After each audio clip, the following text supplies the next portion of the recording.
It is that time of the year again where I get to show my year-long empties. And this time, since I haven't been updating every month for my empties, it'll be, I think, slightly more exciting, even though a lot of these things you'll probably recognize from Project Pans. But let's just get straight into category by category, talking about doing kind of mini reviews for each of these products. Starting with face products, we have the first foundation I've ever finished. This is the e.l.f. Flawless Finish Foundation in the shade Lily. It is their fairest fair with golden undertones, and I'd say that's a fairly accurate description. It was definitely slightly too light for me, probably slightly too golden as well. It did have a satin finish like it claimed to have, so I never looked too oily by the end of the day. I have kind of normalish but acne prone skin, so it never looked super crusty and dry or super oily. It kind of looked in the middle. It did sell around my smile lines, and that's where it looked a bit dry when it kind of cracked there. And if my face wasn't matte or satin underneath, for instance, I would put like a really shiny sunscreen, it kind of sat strange and looked very textured and not skin-like. To be fair, maybe the sunscreen hadn't melded in enough for it to sit right on top, but it just looked weird if I did that, so I had to be careful. It did have a medium coverage and was slightly buildable, but it never got to full coverage, and if I built on the nose, sometimes it would just break down the layer underneath and didn't actually provide more coverage, and it would just kind of create a different weird texture there. It is better if you shake it up because sometimes it like separated in the bottle. The packaging was nice. It had a decent pump. It's a little bit difficult to get a precise amount. I feel like, oh shoot, would you look at that? I guess I can give you guys a swatch. As you can see, it is very, very pale for me. Now, I also finished 5 concealers this year. One of them was in this Beauty Gems palette. I don't think this is sold anymore, but I was given it, and there's these color correctors. I consider them only one because they're so small. I don't really have any thoughts. They were there, and I finished them very early on in the year. And 2 other ones I finished were the e.l.f. Hydrating Camo Concealer in the shade Fair Beige. Now, this shade was so off on me. It looks off now, like really orange and dark. Other than the color, I did enjoy the product. I found that if I used it on my face, it was a bit too emollient and hydrating to really look good, but under the eyes, it did look good because it never looked dry or cakey. It did settle a tiny bit into the little crease in my under eyes, but literally every concealer does. I noted that it is used best when used sparingly, so not a ton of product, but it is a decent coverage, so you don't need to use a ton of product. Now, I also really enjoyed these NYX Born to Glow concealers. I had the shades Fair and Pale, and both of them actually worked really well for me. Like the e.l.f. one, these have a good medium to full coverage. It was kind of something that I could use on the under eyes and the face because it kind of bridged the gap between super hydrating and something that would have been too dry for my under eyes. So it worked well for both of them. I don't think they sell these anymore. I can't find these anywhere except for like 2 random shades at Ulta. Now, this product is kind of an odd one because it was a Franken product of things that I've already decluttered, but I wanted to include it because it was basically full and I use it as a cream blush. I'm very glad it's done because it's made of old products, but it counted as a number in my inventory, but it didn't cost anything, obviously. This Physicians Formula Super CC powder is the only one that I use up this year. My mom ended up decluttering this to me because she got a kit with it, but she doesn't use powder, she found out, so I used it. It was just kind of your average run-of-the-mill powder, nothing too special about it. It was a tiny bit too dark and peachy for me. This is in the shade Light Medium. Unsurprisingly, this has a horrible shade range. I don't even think they sell it anymore. And the last thing for my face that I used up was a bronzer, and that was this shade right here in this Beauty Gems palette. I decluttered everything with an X on it, but I did end up using the bronzer because the formula was fine, just normal matte. It wasn't like chunky or glittery or weird stiff, but I did have to franken it a lot to make it into a decent shade. Now before we get into the eye products, I'm going to do the lips since it's quite a small category this year. This thing right here is the Pacifica Color Quench lip tint in the shade Sugared Fig. I described it as a warm brownish rose with a cool magenta shift. So while it does look like a warmer color here, on the lips it came off more cool because of that strong shift. It was moderately moisturizing. I find lip balms are never that moisturizing on me, probably because I live in Arizona. Not a super long wearing color, but the moisture did last a bit longer than the color, which was nice. It did take several swipes to get sufficient opacity, and even still it's not going to be fully opaque because it's a tinted lip balm. One thing that I didn't really love was that it smelled like this red liquid medicine that I drank during childhood, which 9 times out of 10, I hated the flavor of those liquid medicine things. So I would not repurchase this, despite I liked it well enough to finish it, but I'm not gonna go out and buy it again. Now these next two are Essence Shine Shine Shine Wet Look lip glosses. I believe that's what they're called. Clearly all the words rubbed off. This was in the shade Behind the Scenes, and this was in the shade No Brainer. This was their clear, normal clear gloss, not the plumping kind. And this was one of their colored sparkly formulas. This one was fairly sheer but had enough opacity to add a nice warm tone to my lips, which looked really pretty. Had good lasting power because it was slightly stickier and grippier, especially this one had, with the sparkles, it did have more grip than just the clear gloss.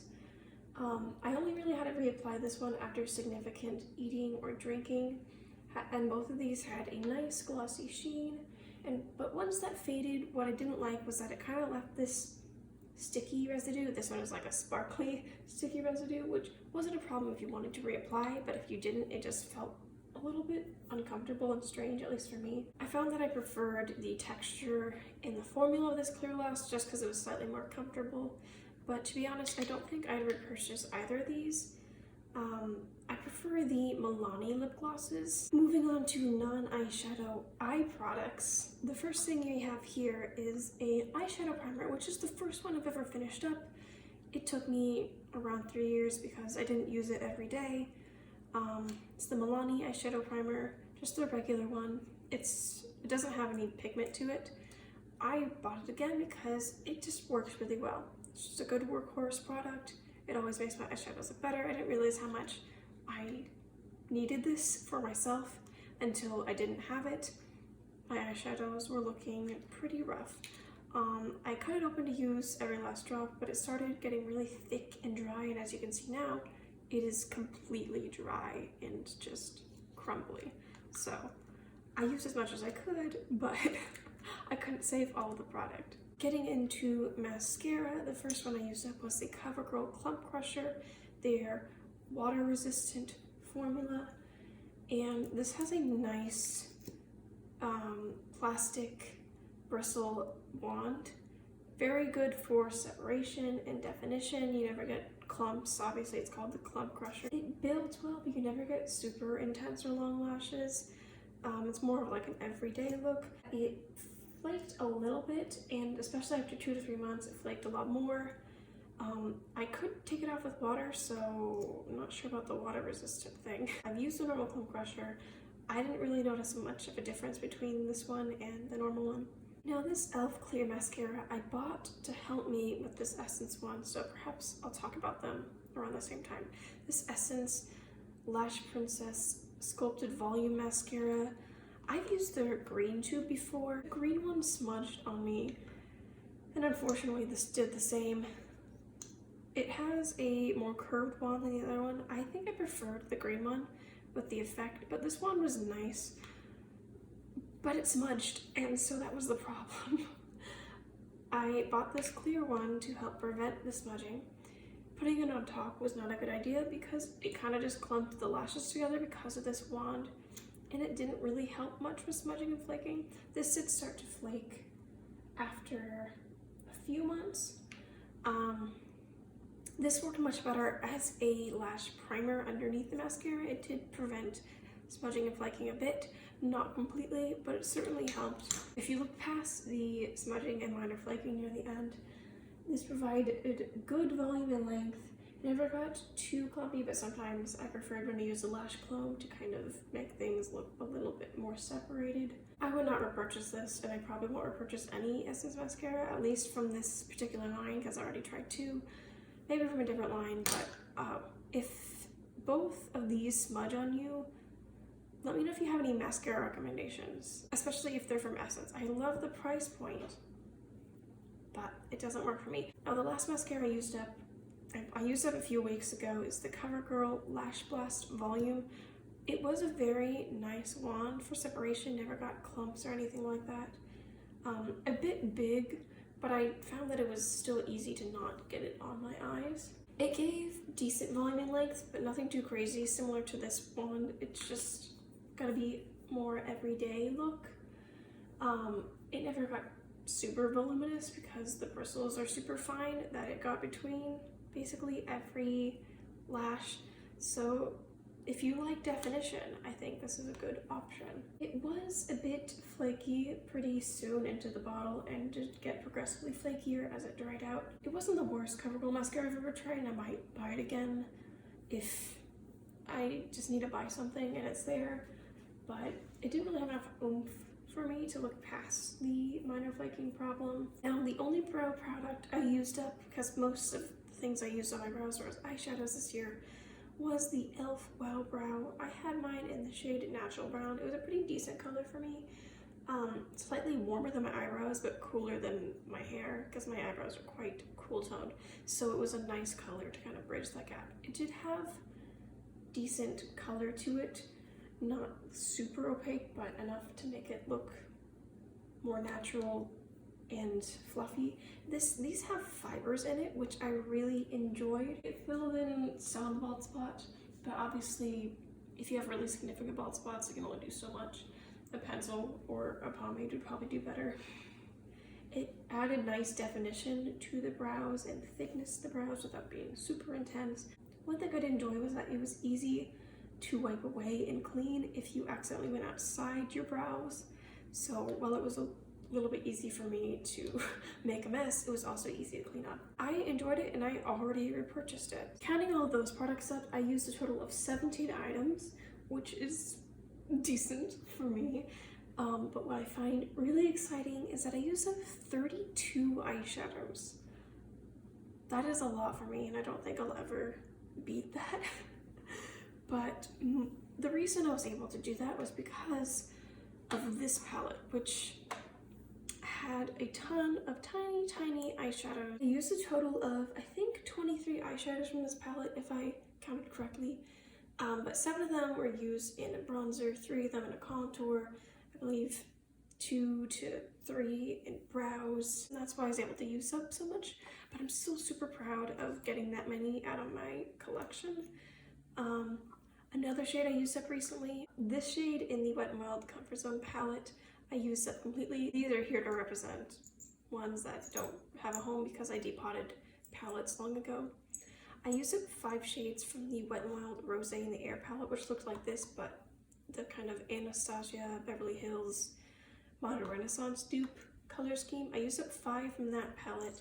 I used up a single depotted shade from a Revlon quad, and then I used up 2 shades from Milani palettes. When you combine all of these, I finished up 32 eyeshadows, which means I used up a total of 49 items within this year. In case you're wondering, I will be decluttering this packaging.